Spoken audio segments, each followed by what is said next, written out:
Hello, my viewer. Kindly I welcome you to this new episode of Nuggets of Wisdom with me, Dr. Nzomo, AK, as I continue being your tour guide in the exploration of the great mystery of life. We have been looking the first episode that our life begins from age 20 with the self-deployment now in the land of the living in order to become the best that we were created to be, with a book here called Become Your Best, that is Understand and Unleash Your Potential. The book I'll tell you later where you can get it. Now, in this episode, I want to introduce to you now the three main pillars you need in life from age 20 in order to ensure that your life cannot tumble down or your life has got a guarantee of making any way all the way through until you retire into cemetery. Last episode, 2 episodes, we have seen that there are 3 levels of laws governing life. You need the laws you need to understand and respect them. The first realm being the laws of the land, the second realm, the laws of nature, and the third realm being now the spiritual laws governing life. Now, this episode, I am now bringing the 3 pillars now you need as you begin now to deploy yourself, as you begin now to raise yourself, maybe with a very few supportive system like your parents or this. Now it is life and you to focus on your life. Now from this prime age, you need 3 pillars. You see, there are people who rise from age 20, before age 30, they become the mega guys in the community. In every fundraiser, they are the guests, the chief guests. People are singing songs on them, of them. But at age 40, those people have gone back again. They are wallowing in the quagmire of poverty now. This is because of lacking pillars. When you begin to raise your life from age 20, you need 3 very, very great pillars with you. Now, one of these pillars, now joking with it or leaving it behind, can make your life collapse or taboo. The first pillar is your personal dream. The second pillar is truth. Now, the third pillar is justice. These are the 3 main pillars I now want to start talking about as we try now to explore this great mystery of life. In this episode, I want to talk about this pillar called personal dream.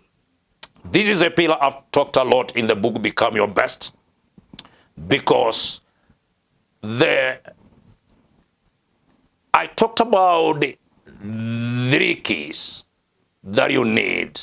That is in the 4th episode. The 4 keys you need now to have a guarantee of a peaceful life in the land of the living. The first being knowing yourself very well and respect yourself. The second being having the humility of understanding fellow human beings, respecting their space in life.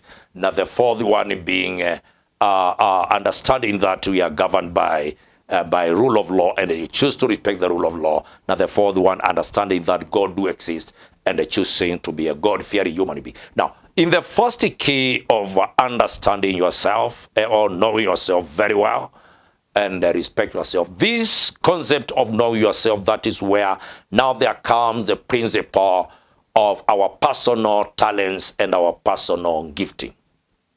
Because now this is where you are supposed to have understood now your potential. In chapter 5, the book Become Your Best is now knowing your purpose.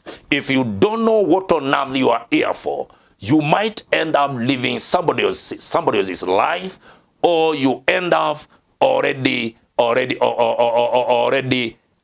short-circuiting your life, or you end up sabotaging your own life, or you end up just crawling throughout your life because you never discovered what on earth you are here for. You never discovered your potential. I say it is a great tragedy to get to the top of the ladder of your life and now realize it had been leaning against the wrong wall. That is a tragedy.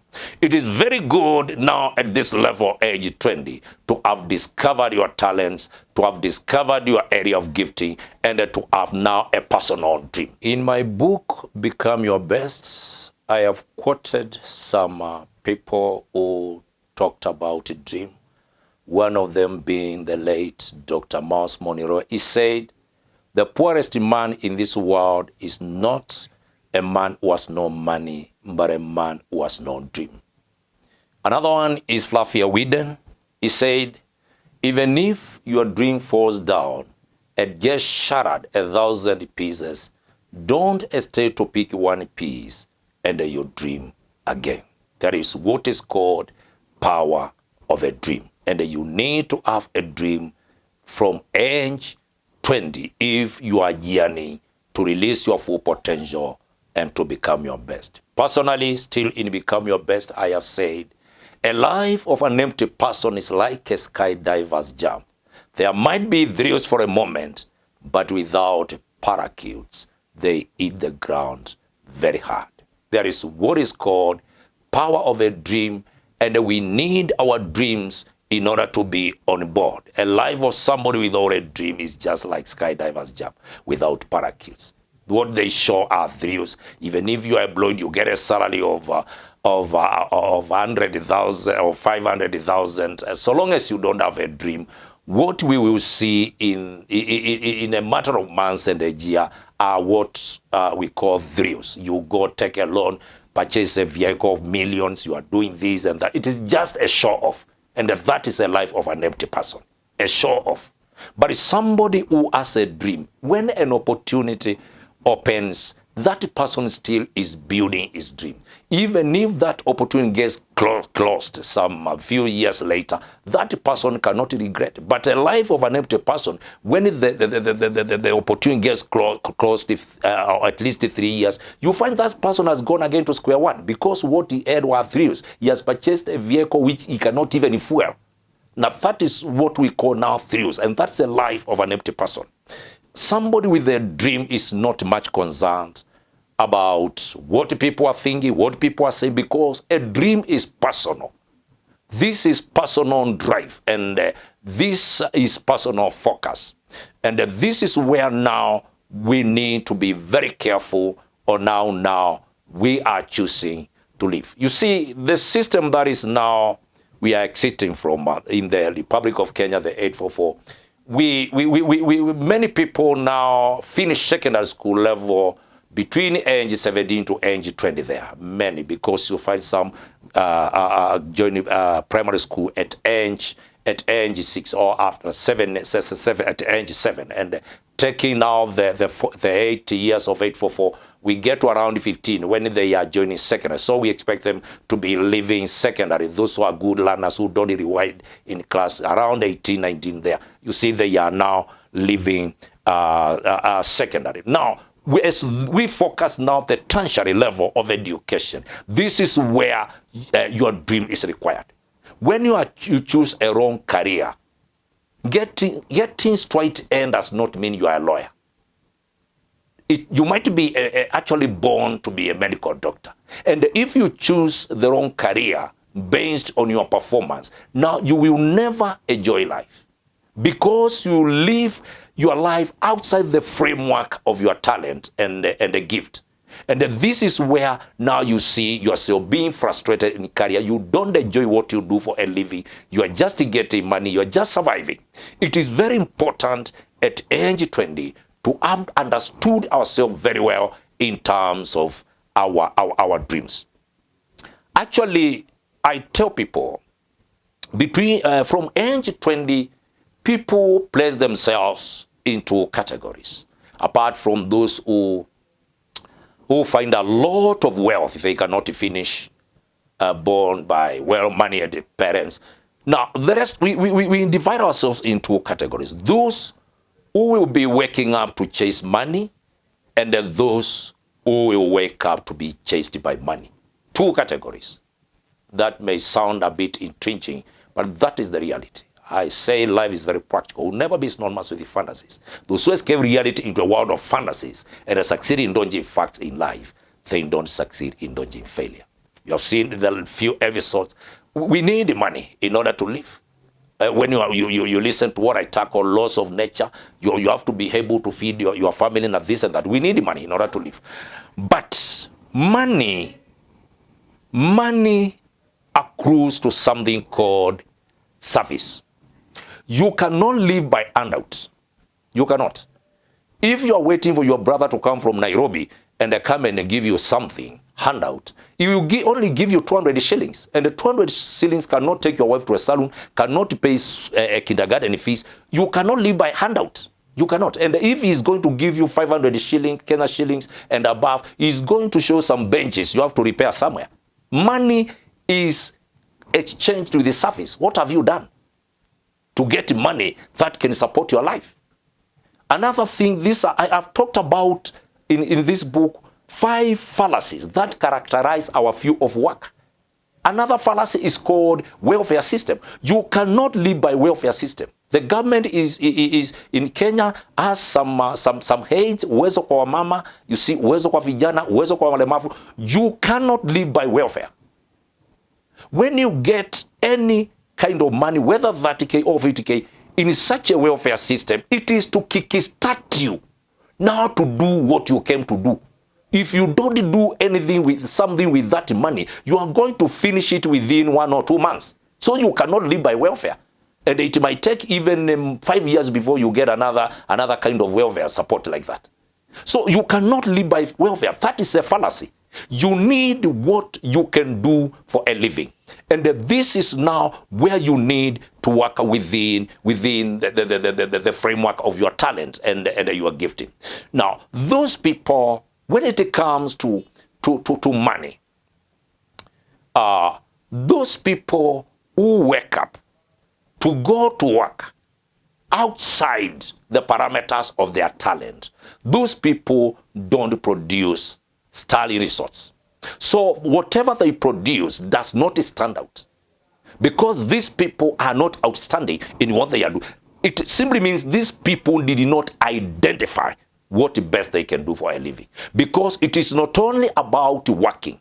It is about, are you working according to your talent? Are you working according to your gift?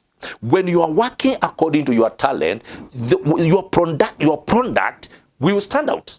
And once it stands out, now it is people who need the product who will be looking for you. You will not be waking up to look for them. You will be receiving phone calls even before you leave your home. Even if it is just that informal. People call it informal or juakali, whatever. This is where money is. You see somebody with a salon plating. I tell you, if that is our area of calling, that person will not be waking up to go and chase money. Even if he does not go and open that salon, he is sick, she is sick that day. Pardon for that. Even if she is sick that day, you find that actually by 11 a.m. she will be forced to switch off the phone. People are looking for her because they are the ones who need the service. And the service you give to them is meticulous. They get satisfied. Going by laws of nature, you don't them to unpaid their hair. It is a law of nature. The same case applies to those who run barbershop. They don't tell people now to come to be shaved their beard and their hair. No, it is a law of nature. It will grow. And they will come looking for you. And if it is your area of calling, you enjoy being at the center of purpose, because even if you close that shop, people will be looking for you. So money looks for service. Money is exchanged with the service, and it goes to those people who are at the center of their purpose. So money does not know blood relationship. Even if you are a fundi, your brother who is a principal cannot call you to roof his house simply because you came from the same mother. So long as he knows you cannot give him the roof he wants, that money will go to somebody who is not of your clan. What the best he can do is to call you in a hotel and they purchase some lunch. You are going to take a cup of tea together. He's going to pay. But the money that now can keep you for life, pay school fees for your children, money that can attend to your family, that money comes from service, and they cannot give you that service because you cannot give him the roof he needs. If you begin a mechanics just last month, your brother cannot bring a vehicle for you to assemble engine, and that if there's engine problem, he cannot do it. You need the money, but you cannot give the service.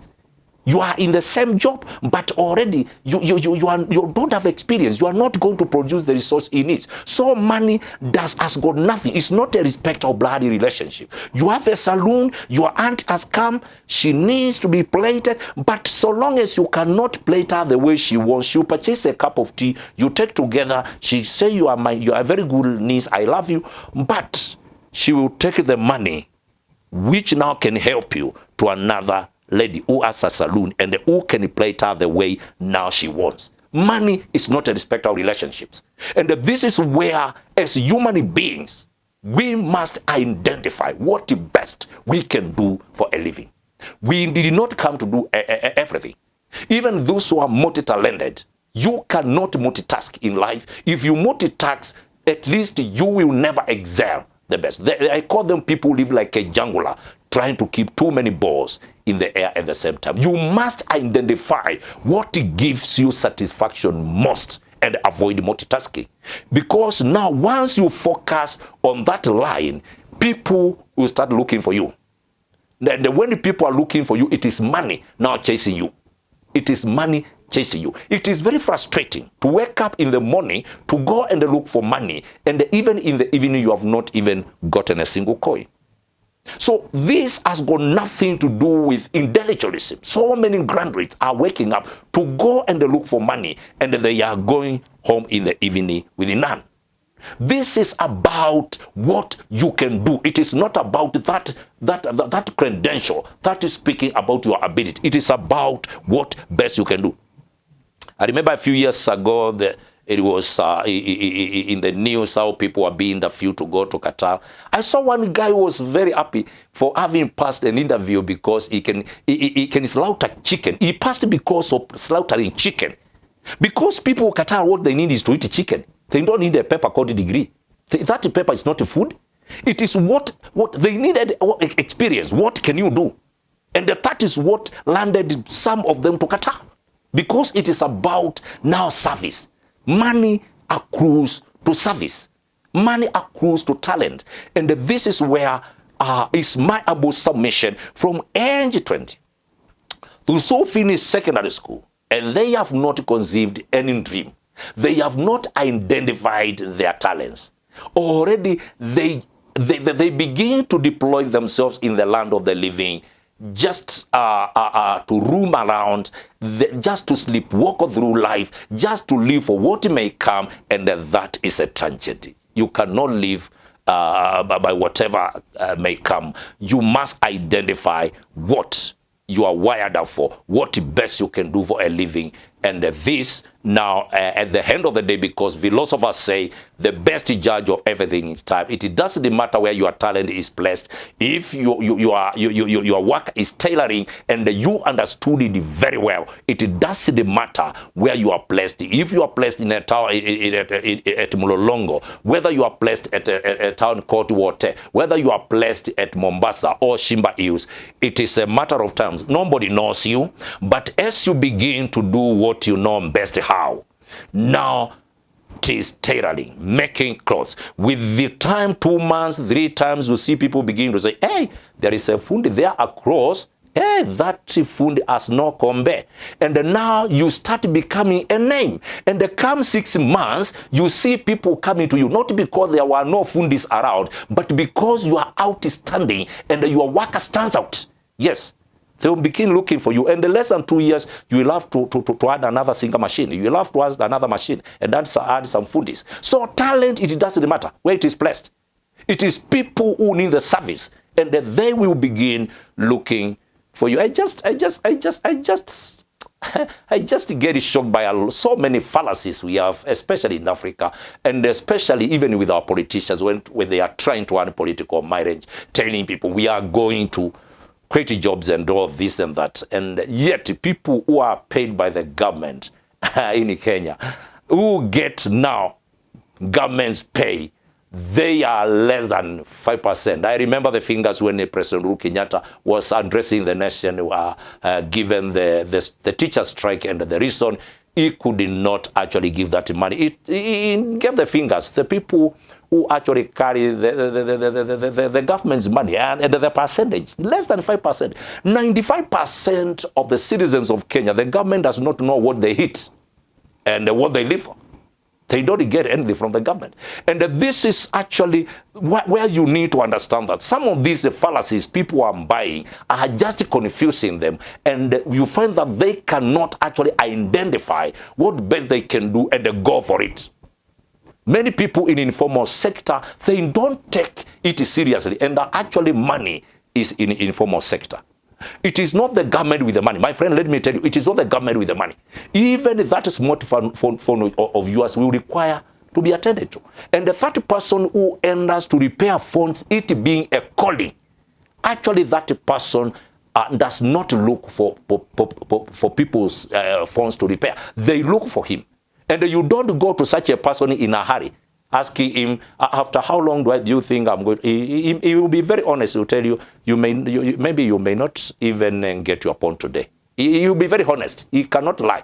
If you want, when he reads your frustrations, he can tell you, can I call you another good fundi? He can even help you to call another fundi. That tells you that person does not wake up to go and chase money. Money chases him, and that is the reality of life. He can call another fundi. The same case applies to mechanic. You go there, you are a principal, you're taking your vehicle there, you are found even 4 vehicles ahead of you, and you want to know when you are going to get your vehicle. Already you tell you honestly, it might not be today, this vehicle, the way I see it is tomorrow. So if there's a place you cannot go without a vehicle, that is not the problem of the mechanic. He has to be a person of integrity as he attends the customers. And if you cannot have your vehicle attended to by another person, you will have to wait and look for another vehicle that will take you where you want to go. That's not the problem of the mechanic.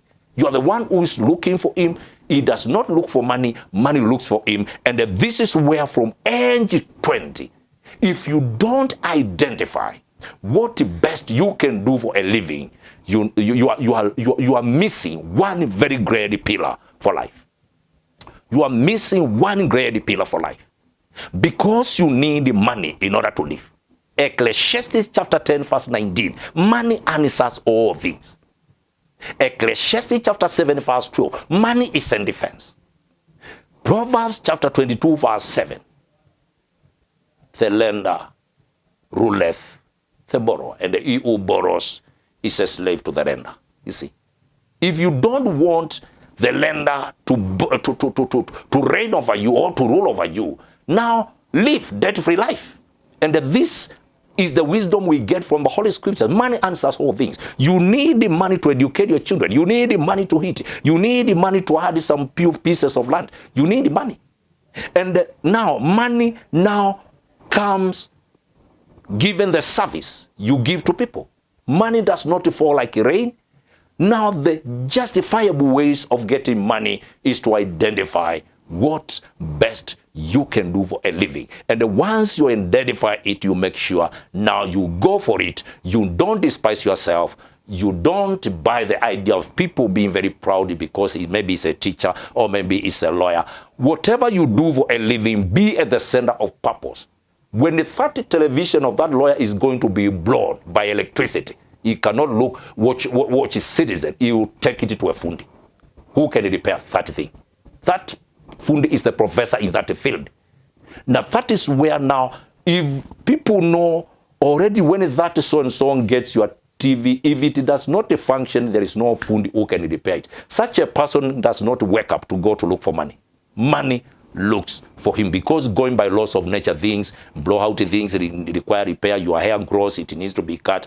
This is life. Your clothes wear, how you need other clothes, and much, much more. We need onions. We need people in agriculture. Even the president's food must be now cooked using onions. We need these things.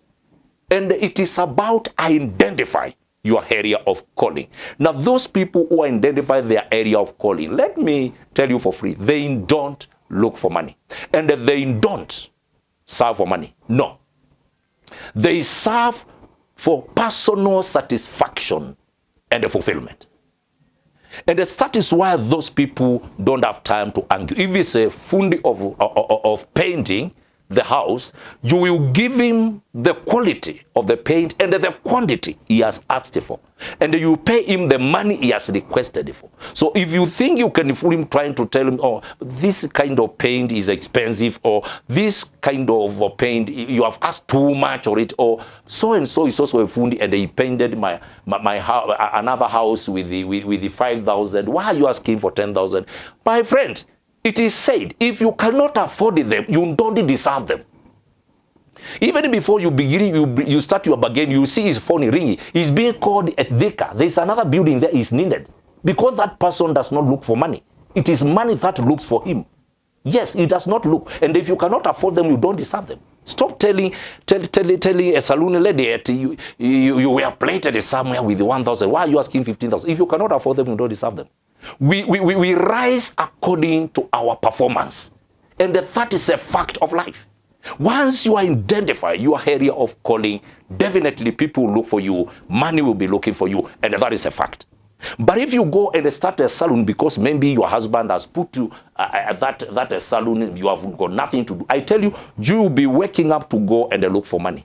And that money will not come because even up to midday, you'll be in your smartphone, Facebook. After washing the room, after wiping all the dust, you are there because you have gone to look for money. But because it is people who need the service and they know you cannot give them the service you already they need, they will be passing by. You see them enter to Pauline's saloon because that is where they can get the service. That is the tragedy of not identifying what best you can do for a living. You cannot ask people to come and you pray to them the way they don't want. You cannot coerce them, even if they are your bloody relatives. This is a principle of life. And this is a pillar we need. This is a pillar our children need as they begin to proceed to tertiary education, to university. Go for your talent. Somebody who is in medical practice and it is not a calling simply because he got the air, that person, these are the people you see stealing medicine. And to take to they are for money, stealing medicine from government facility to their private clinic. Somebody who entered medical practice being a calling does not look for money. He is forced by some even to switch off his phone by midnight because he needs some hours to rest. Receiving calls from everywhere because people know if your person can die in the hands of so and so doctor, that person was to go. He does that work as a calling. But those who are there for money, or you see an ambulance has arrived, people are full in casualty, having suffered an accident, and you see somebody taking handbag to go home simply because time is over. That person is there for money, is there for job, and the time for job is over. He can leave people crying and go home, surely. That is not a calling. But somebody who is there for calling can work for many hours without even receiving overtime because it is about a calling to save lives. Now this is, let me tell you, have you ever known that the best lawyers who cannot fail a case are not the ones, may not be the ones who got first class degrees? What happens in academia is totally different when it comes to practice. Now when it comes to releasing the potential, you find somebody has no masters, somebody did not even get the first class, and that person cannot lose a case. Because now, releasing potential is something else when it comes to legal practice. And that is now the importance of identifying your talent, identifying your calling for life. You will not go to look for money. You will not send your agents for ambulance casing because you have heard there is an accident somewhere. You will not do such kind of thing. Already people will be looking for your law firm because they know you cannot lose a case. They know you are meticulous when it comes to discharging your duties as a legal practitioner. as a legal practitioner. This is the importance of identifying our calling in life. From age 20, making sure the degree your child is going to take, making sure your child is not going to university just to write a statement of life that I was in KU, or write a statement that I was in Nairobi University, or write a statement that I was in Egerton. Writing a statement you are in a university is totally different now what now you will do after leaving that university. That is totally different. So from secondary level, it is important as we transit from teenage now to the prime of age, now to be negotiating the path of life according to our calling in life, according to our area of assignment in life. It is very important, because if you miss that, you begin to raise your life without a pillar called the personal dream. Personal dream. I remember very well, personally, I conceived a dream of speaking to humanity through writing when I was in secondary school. A Form 3 student in the year 1990 in Machako School, the Okambani Jan Machako School. Why? Because my stream was several times hearing my composition from our teacher, reading my composition. And I, so long as I know these students came to Machako School having scored A in English, I never took it as normal. And that is why I understood I have to take that talent of composition right to another level. I understood it's a talent to communicate to the world now through writing. And that's why I'm here with a very great book, a book that is still on Amazon, through writing. I understood that talent very well. With another gentleman is Captain Mwoki, Rubani Wandege, from Ukambani Kabonzwede. But when we now left from 4, I remember that gentleman did not go to Kabonzwede.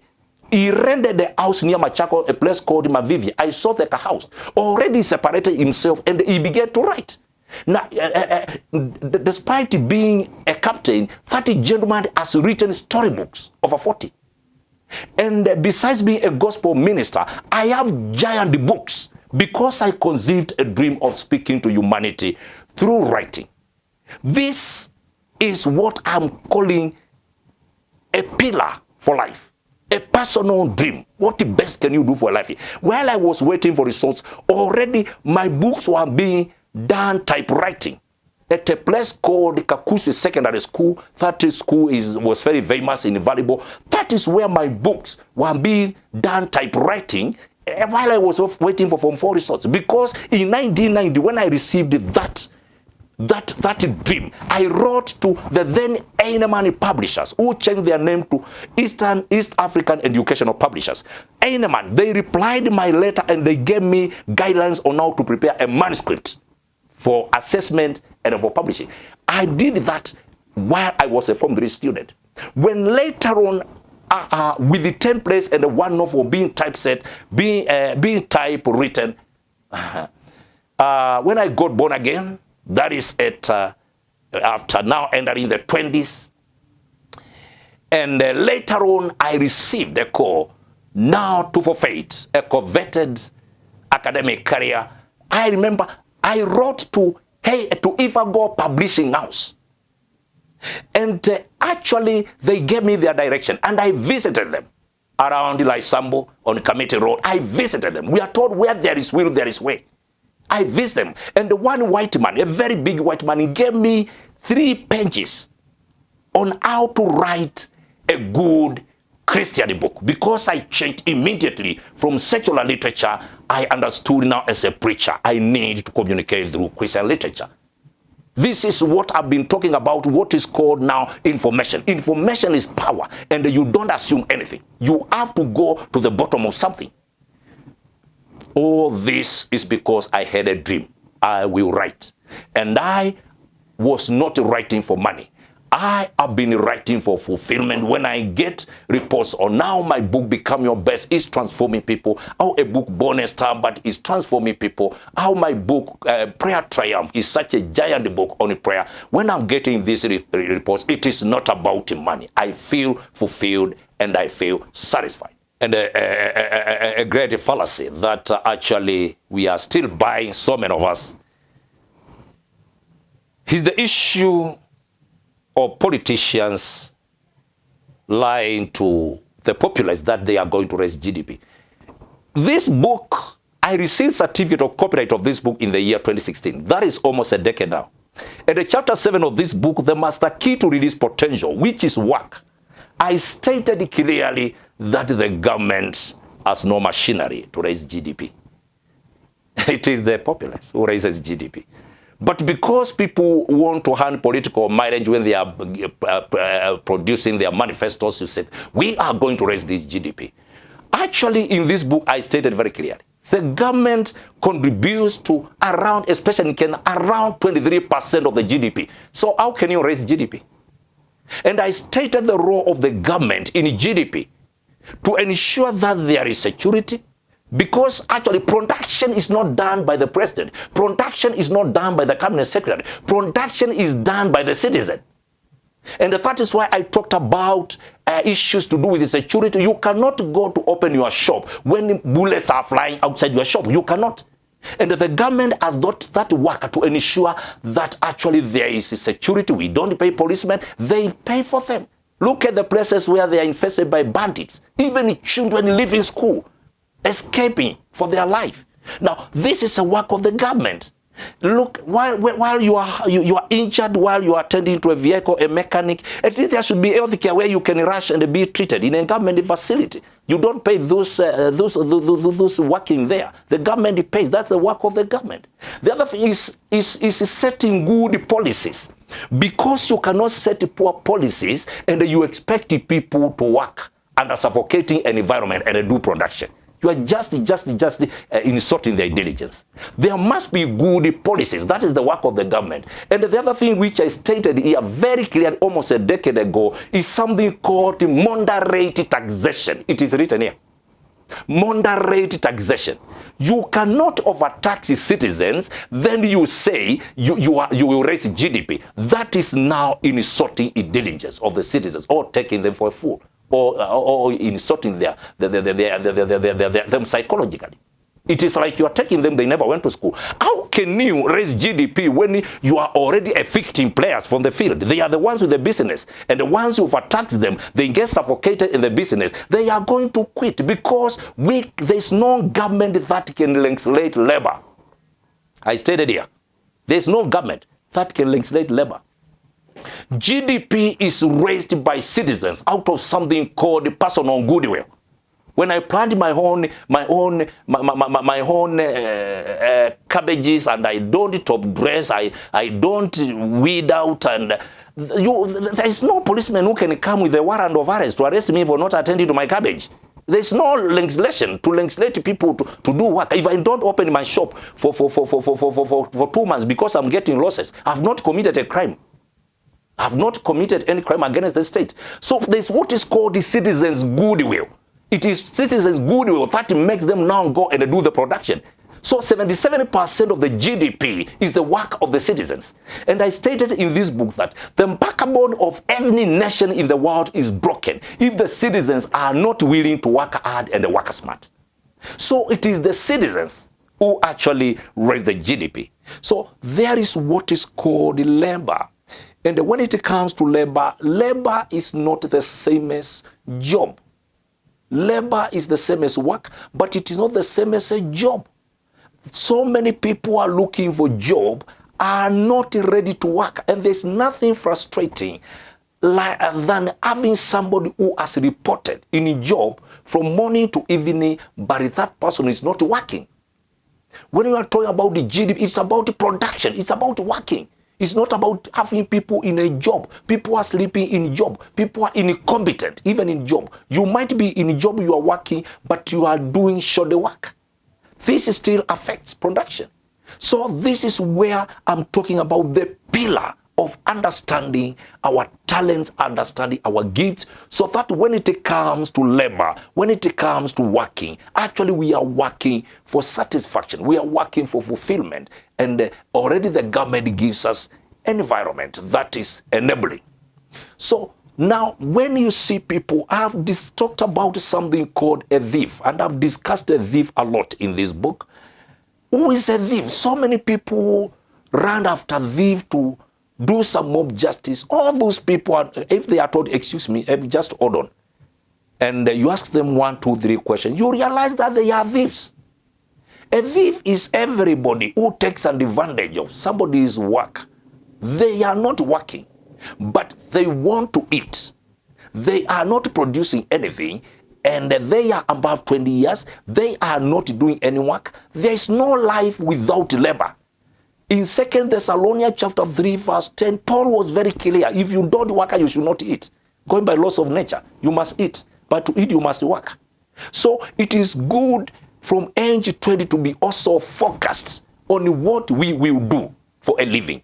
And we identify our calling, we identify our talent, we identify our gifts in order to work now being at the center of our purpose, in order to do now production. So we can still talk about the GDP, and yet so many people are just playing out. They are in the field, they are working like donkeys, but yet they are producing shoddy work. So when talking about production, it is not only about quantity, but it's still about quality. We need to guide our citizens, we need to guide the youngsters to ensure that they identify their talents. If we want quality production, if we want meticulous resource, if we want study resource, the populace must be focused at releasing their potential. If the government gives enabling environment now for work to be done, and the citizens now are doing what they are wired up for, I tell you, now production must be very high. And that is one great pillar for life. So many people are not enjoying what they do for a living because they were after a job, and they are after receiving a salary. That is why you see some of them leaving the work early, because the worker is not giving them satisfaction. Others report late. Others extend lunch hours because they are not enjoying what they are doing. Somebody who is at the center of purpose, some of them even go to lunch late. Others even find that they have left the workplace late and there is no payment for overtime because it is a calling to work. These people don't extend lunchtime. When the boss is not around, they don't hang around warming themselves under the sun. They are people who have a calling to do work. And this is where so many in the human circles are messing big time. Because without work, there is no production. Without production, there is no money. I've said money accrues to talents. If you work, and that is your calling, definitely you will not wake up to chase money. Money will start chasing you. And that is a very clear principle for life. So these are things we need to understand. As human beings, we need to understand this pillar called personal dream. What best can you do for a living? You must identify it. And if you don't identify what best you can do for a living, I don't see how you will raise your life to a level whereby money starts locating you, to a level whereby money starts chasing you, to a level whereby you can leave this world a satisfied human being, yet you are doing something that is frustrating you. You want to make a call to consult somebody here because you have interest now. You want to consult, it is not your calling. You are frustrated. Some people also, even you see others calling others to do a work for them. These things happen. It is because these people know they have the job, but they cannot work. They have the job, they receive the salary, but they cannot give the work because that is not their talent. It's not their calling, and they are not even enjoying it. These are things we all see with human beings who don't identify their calling, people who don't identify their talent. And this now becomes very frustrating to themselves, become very frustrating to organizations, become very frustrating to the government when we don't help the citizens now to understand that from age 20, once they exceed teenage, they must be knowing themselves very well. They must be understanding themselves very well, and they must have identified what best they can do for a living, and they get focused to do it in the land of the living. We need money, we need life, and we need to live happy. And this is one area which I consider it to be a pillar for life. Look at the people who are age 50, look at the people who are age 60, and they are being at the center of their purpose. From age 20, they focus their career, it being a calling. These are people who don't regret. Let me tell you for free, they don't regret. Money has been looking for them. Some, even after retirement, actually, they are taken by other organizations because their expertise is needed. They become even consultants in the same field. Yes, they cannot be let go. They still that room, even for working while they have retired, simply because these people have been at the center of their purpose, and whatever they have been doing has been standing out. It is speaking out. It is sterling. So it is very important from age 20 to make sure now already you don't go up the ladder while it is leaning against the wrong wall, because that will be a tragedy at the end of your life. This is one of the great pillars out of the 3 pillars I'll be tackling in this episode. Already one of the greatest pillar we needed that now can help us now to release our full potential, to work, to impact the world, and live it better than we found it. The book Become Your Best is very, very much detailed in a manner that actually I cannot talk about it here. It's a book that you can get it or add a copy using the number below. You can contact through that number. You know more about the book, where you can get it. It's a book also available on Amazon. It's a book you cannot afford to miss. It's a book well needed by your children in order to be well prepared for the life exploration, for the journey of life. They need to be very well prepared for this journey. And this book is one in a million. It is called Become Your Best. That is Understand and Unleash Your Potential. Meet you in the next episode. This is Nuggets of Wisdom with me, Dr. Charles Nzomo, aka the Bishop, Amazing Grace Explosion Center. Shalom.